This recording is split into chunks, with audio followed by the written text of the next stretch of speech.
All right, so welcome, Kingsley. I'm super happy to have you join our Blueprints for Success. You're a youngish man who has achieved quite a bit in your life. You're a family man, as I understand it, and you are a business analyst working at the Ministry of Justice. So, welcome to our Blueprints for Success. Thank you. I'm really honored to be part of this because when I saw your invitation, I wondered, because I've been actually following the success series quite a bit, and I know the caliber of people that have spoken. And I said, am I sure I really want to do this? Because I felt it's pretty new, the business and analysis profession.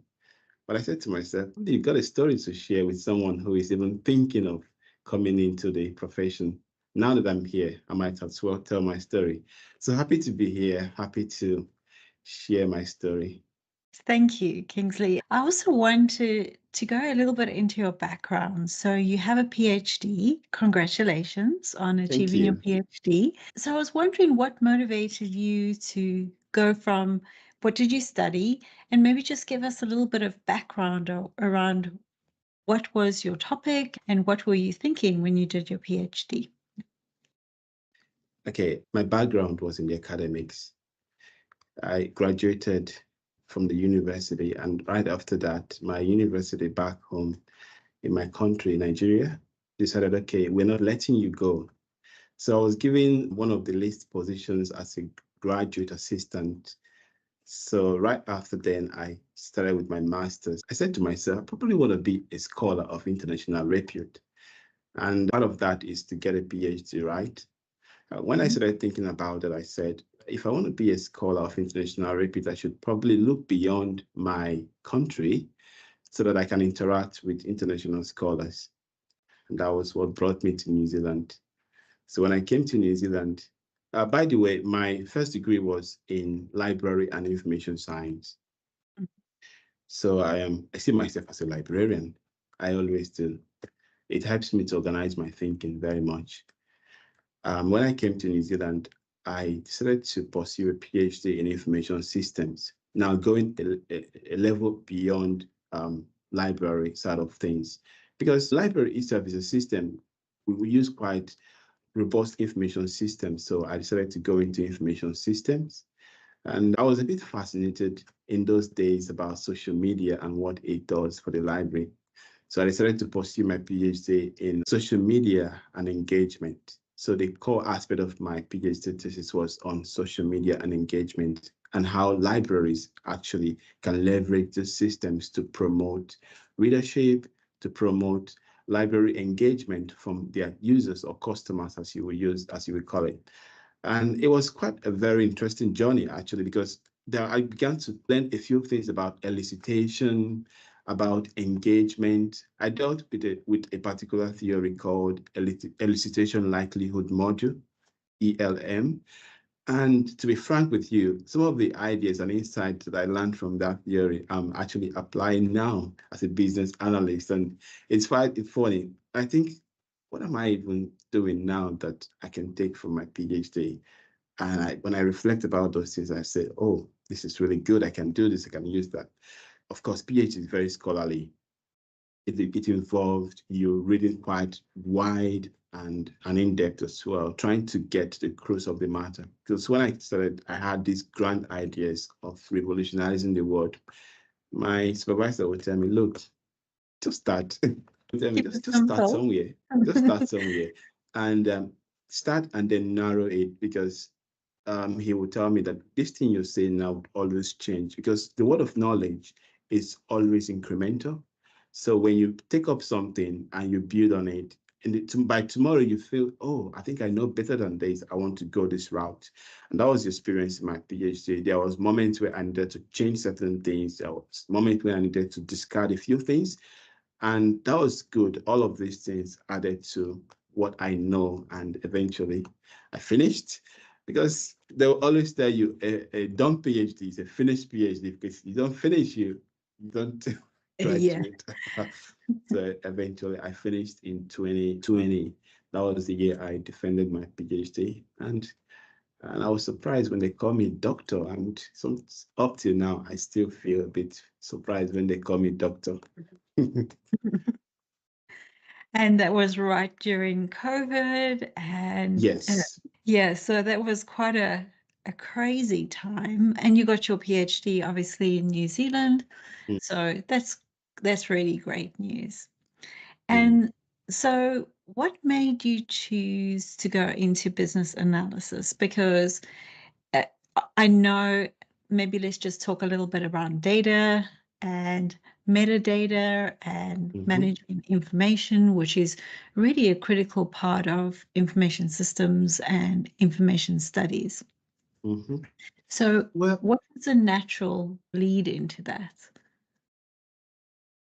when I came to Victoria University, Wellington here, I wanted to keep touch with my teaching skills.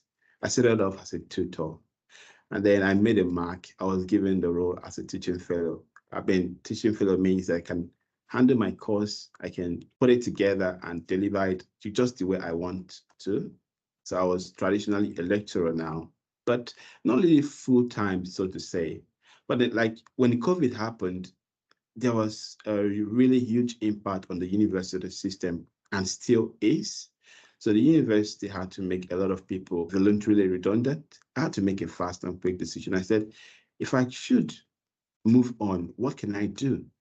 I began to do some introspection. I reflected, what is it I do best? And actually, I really like engaging with people a lot.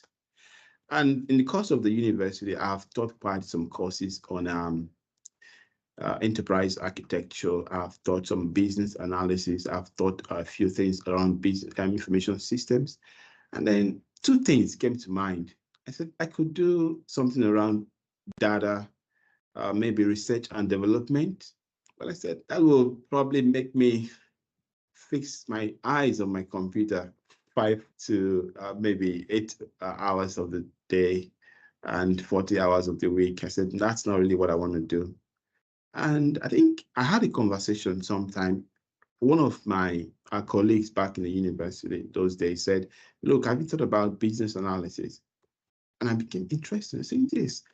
I began to have a look around and I found that really some of the skills I've picked up and some of the insight and knowledge I've gained might really be well aligned to business analysis. But frankly, I didn't know so much. It's true that I've taught just basic of it.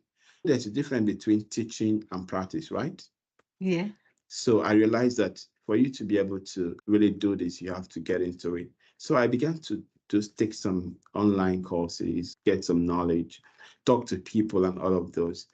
And when I felt ready, I launched out, I applied, and lo and behold, I found my first step into the journey of business analysis. It's in the Ministry of Justice.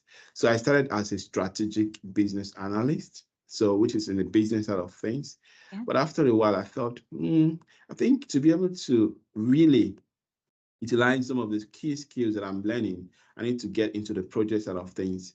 So I moved on to the digital space, which is more of very project focused. So I moved from the strategy team to the digital team.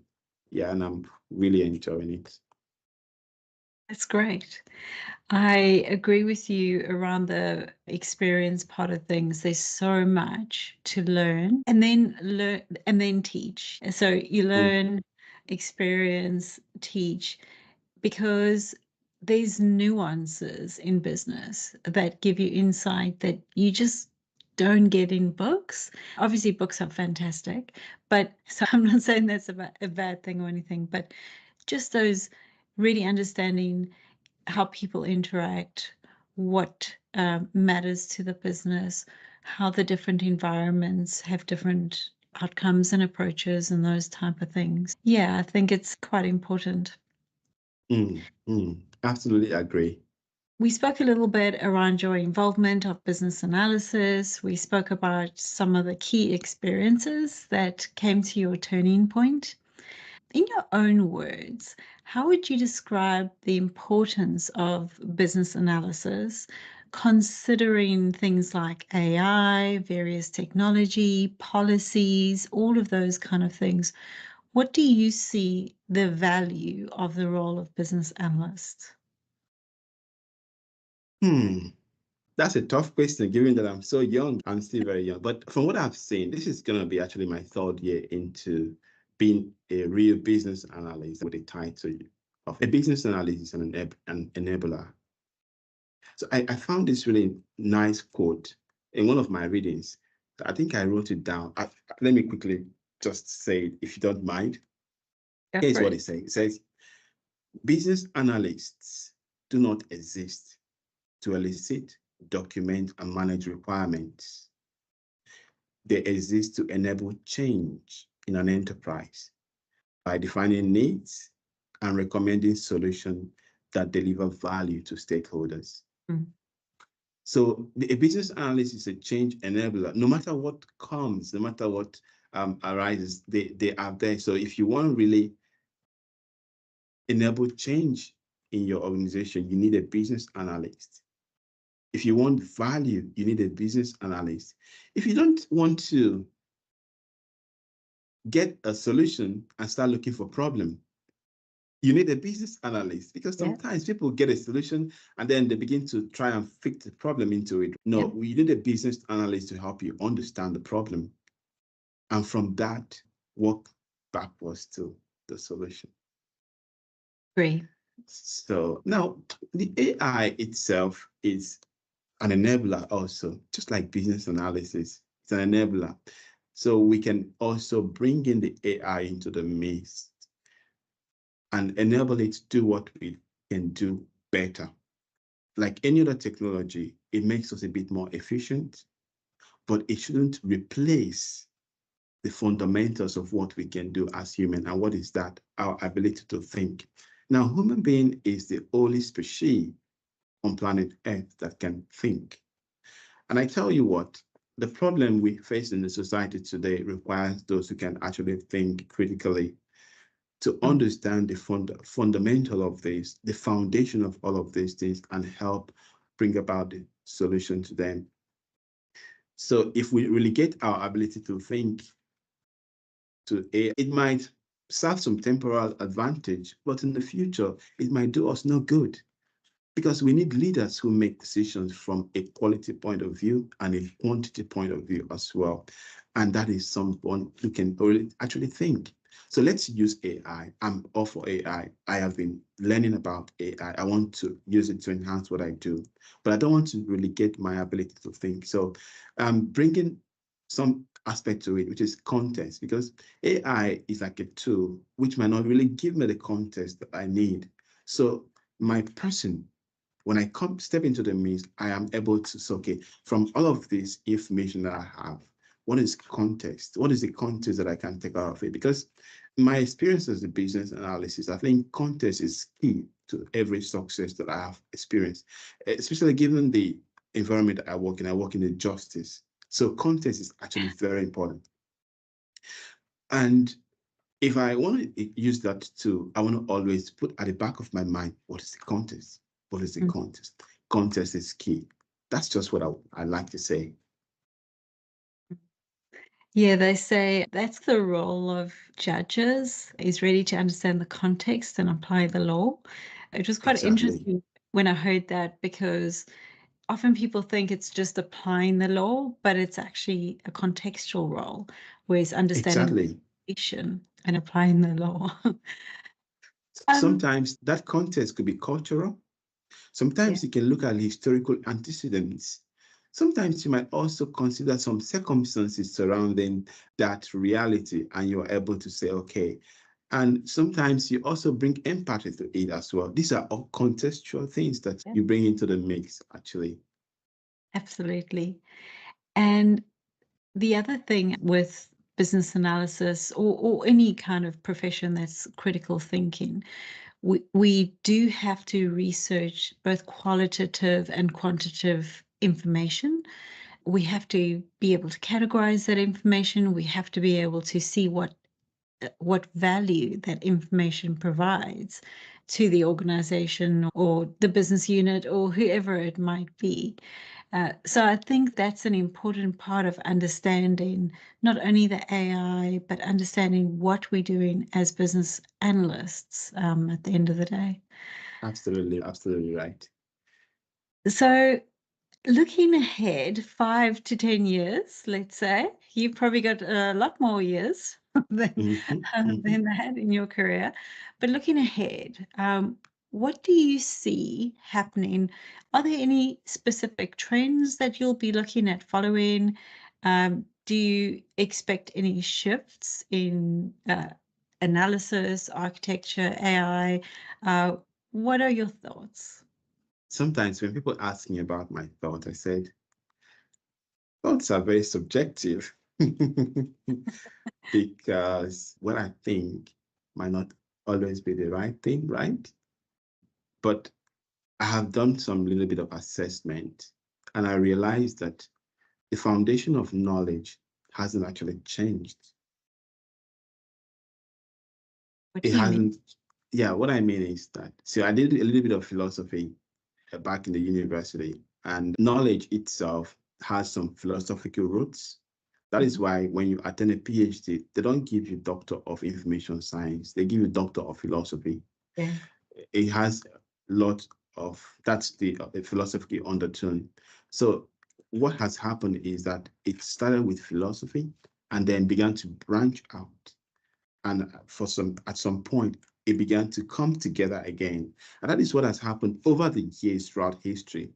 And when I relate that to business analysis started as a concept with a foundation. But then over the years, we've seen something like data analysis, we've seen something like business architecture, and bet you there'll be a lot more that will come in the future. But when you look at all of these things, you will see that they have some intrinsic connection with one another. So I wouldn't say that there will be some really dramatic change in the future. It's going to always play out the way the foundation of knowledge has been. So when we see this branching out and see some specialization, all I can say is, okay, as a person, as a business analyst, what is that one skill? What is that one technique? Or maybe not one, maybe two or three or four, that if I learn it today would really enhance my prospects in the career path that I've chosen. I'll just go ahead and do it. Yeah. So, but I don't see that there will be a dramatic shift in business analysis. There will definitely be branchings. There will definitely be specializations, but you choose. If you want to do business architecture, you choose. If you want to continue in the traditional side of business analysis, you choose. If you want to do agile, you choose. So all of these things will continue because business foundation itself does not usually change dramatically. What changes actually is some certain components of business that help us to meet with the demand of the time, but the foundation is always there. So even those changes that happen are always and very much rooted to the foundation. Now I'm beginning to teach. Sorry, I didn't mean to do that. Back to a bit of the question, but I thought maybe this is, when we talk about knowledge, in business architecture, we often talk about the knowledge base, where all businesses, I always say it's almost like a library, all businesses need to have a knowledge base at which to work. And it's more around cataloging and categorizing and ensuring that we understand the fundamental things we do as a business in itself. And then for business analysts, I always call it the knowledge brief. It's like researching. And so similar to what you do in your PhD, researching specific things and understanding those things. And so I agree with you that some of the concepts around knowledge, even though the information is different, the concepts around knowledge can be universal, some of it, at least some of it. But definitely, I would say the competencies around, let's say, critical thinking, being able to make good decisions, those type of things, which take time for us to develop, are, they definitely are universal in not that everyone has the level of skill, but it has been around for a very long time, hence why we have philosophy in the first case. So just going back to the 5 to 10 years, what do you think, what does your career look like? What does that mean for you? You mean 5 to 10 years in the past? No, in the future. In the future? Mm. See, I've set my eyes and my mind to grow as a business analyst. And what it means is that there will be tons of things to learn, especially there are new knowledge coming out incredibly at a very fast pace today. So sometimes it's hard to keep up.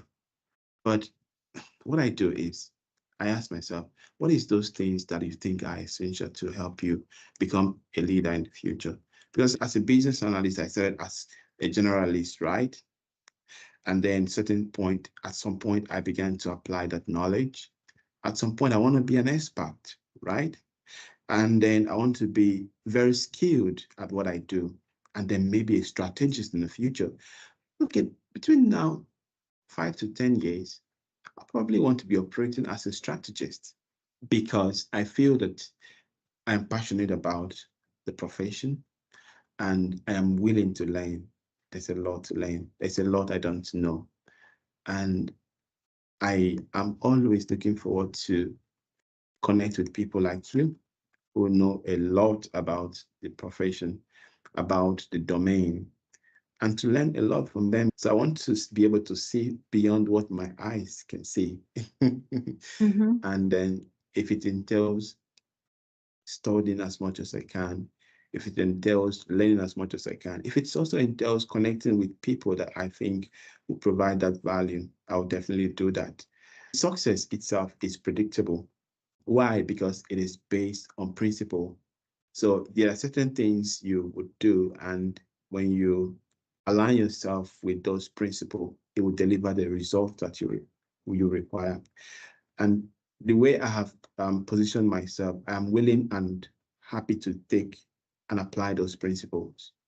And I know that success is going to be for sure. Mm-hmm. So watch out in the next 5 to 10 years. I can't tell you what it's going to look like because I'm merely human. I'm not a computer that predicts, but I can tell you that I'm motivated to grow and learn as much as I can. Mm. That's awesome. So let's just look at some tools or specific skills that you think would be critical for your success. So we've spoken around some of the goals that you're looking at, but what do you need to actually do it? So the how. You know what? I don't want to specifically mention, okay, this tool is necessary and this other one is not. Business tools, business skills can be learned in a snap. You can learn anything that you want to learn in a snap. In fact, when you tell yourself, I can do it, you can definitely do it. So what I want to actually focus on is, what is that mindset that I need to build on? Because business analysis is a profession, but it's also a mindset. In fact, I made some statement here, which I probably want to read out if you don't mind again. Go for it. So this is what I said. Business analysis is a mindset. It's not just about the tools and the techniques. It's about solving business problems and driving change that help businesses achieve their strategic goals. It is about seeing beyond politics, individual points of view, and departmental or organizational agenda. It is about understanding users and stakeholders, recognizing their human traits and biases. We all do have one, and working with them to help bring about positive change. It's about figuring out the right thing to do instead of following explicit directions without questioning. It's about seeing what makes sense, even when you are the only one that can see it. It's about not being afraid to be different and stand out. It's about becoming who you truly are from within. So I think one key aspect is get this mindset sorted. It's a mindset, just carry it on with you, no matter where you find yourself, no matter the environment. I want to have this mindset. If I find myself as a business analyst, I want to have that mindset. If I find myself as a manager in the future, I want to have that mindset. If I find myself as someone who is contributing to the community, I want to have that mindset. And what is that? I want to be a problem solver, because the world itself is riddled with lots of problems. I want to solve problems. I want to be able to be in a position to make people smile because of the solution I bring to the table, right? And a critical aspect of that is ability to ask the right question, right? Get to the root of the matter by asking the right question. Question it. When people have certain things in their mind, that may not really be the cause of the problem until you question it. As a business analyst, I will encourage everyone to learn to question things, not questioning things in a way that seems a bit indifferent, that displays you as someone that has an attitude, no, but in a way that helps people to understand things a bit more better, to establish what I call a shared understanding. Yeah, that's. Thanks. All right. So let's look at maybe a little bit of advice for people who are entering the profession, because you came in pretty new from your PhD and your studies and everything that you were doing. What advice would you give to somebody who's entering the field of business analysis? I think the number one advice I'll give them is, what is your goal? What do you want to do with this? Principally, for me, when I started, I wanted to be in a space where I would engage with people, and then there will be some variety. I like variety. Yeah. And variety is one of the key things that I look forward to as a business analyst. What is your goal? Write it down if possible, and tell yourself that this is what I can do. And the next thing is get your hands dirty by learning the rudiments. Business analysis is a profession. It is not something that anyone can do. I get cross when people say you don't need a business analyst. I say, what? You need a business analyst to be able to do this. So it means that there are skills, there are competencies, there are techniques that are already established. They're not somewhat established, they are really established. Yeah. So there is a particular resource that people don't really know about. And I will encourage a new business analyst to get hold of it. It's called Business Analysis Competency Module. Yeah. People don't know about that, but as a business, as a new or wanting to be a business analyst, get hold of that resource, read it, understand, because it ties very nicely the business analysis core concept module and some of the skills, techniques. That's the one and from the IIBA, right? yeah. It's a really awesome resources that I will encourage people to go. Just have a look at this. And then also, very importantly, get someone to mentor you. I have a mentor, as you see me. I see a lot of people directly and indirectly as my mentors. And I see someone who's an awesome BA. I send them a chat.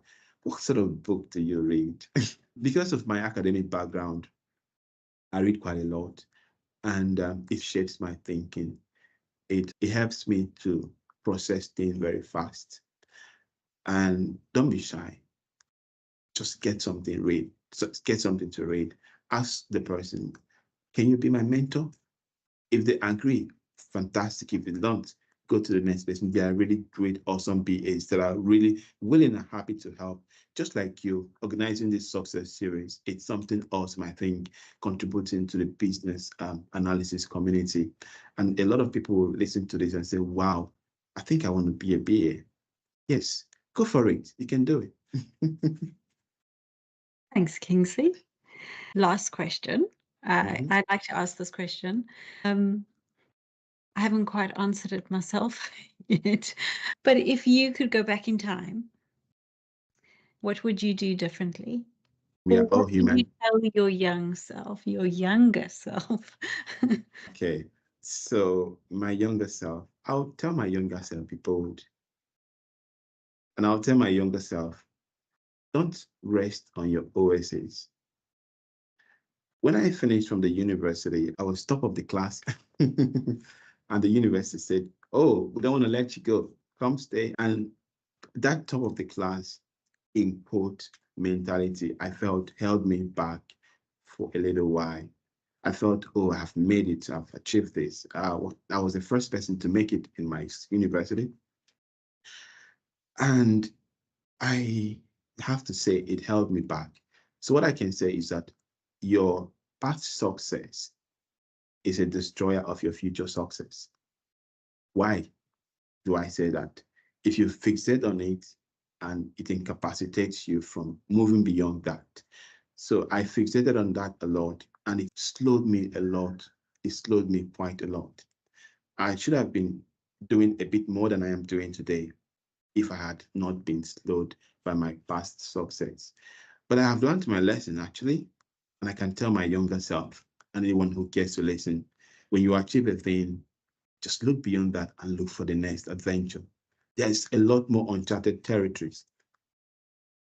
There's a lot more to achieve. Yeah, I do love that. I think it's important, as you said, not to harp on the success of the past, but celebrate it, of course,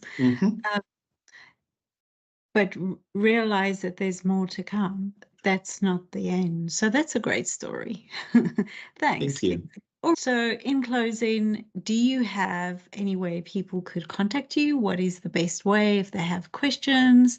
Especially, I would say, those entering the field could learn a lot from you, as you spoke about mentorship and those kind of studying and looking at that area of their life. What would be the best way to contact you? I'm very much available on LinkedIn. Yes, always LinkedIn. Okay, good. I think that's most of us, right? It's nice to have a professional social network. While we have got with friends and family other social networks, I really do enjoy LinkedIn. It gives you a business platform to work with. Yeah, LinkedIn is a revolution to our professional networking, honestly. Yeah, it has helped me beyond words can describe. Yeah, I would agree with you on that, especially if you're in a small island like New Zealand. New Zealand. It can be very, very challenging if you didn't have some social networking tools that were geared specifically for that. So I would agree with you on that piece. Anyway, so let's say goodbye. It was great meeting you, and thank you for sharing your thoughts and insights on our next episode. I appreciate it very much, Kingsley. Thank you. And thank you so much for the awesome work you're doing. Frankly, you don't know the lives you're touching with this. I'm sure somewhere out there is listening to this and being encouraged by all of the speakers who have spoken so far in the series. And personally, I was really inspired by quite a lot of them. And I'm thinking already about the next steps in my life. Thank you. Yes, I appreciate that comment.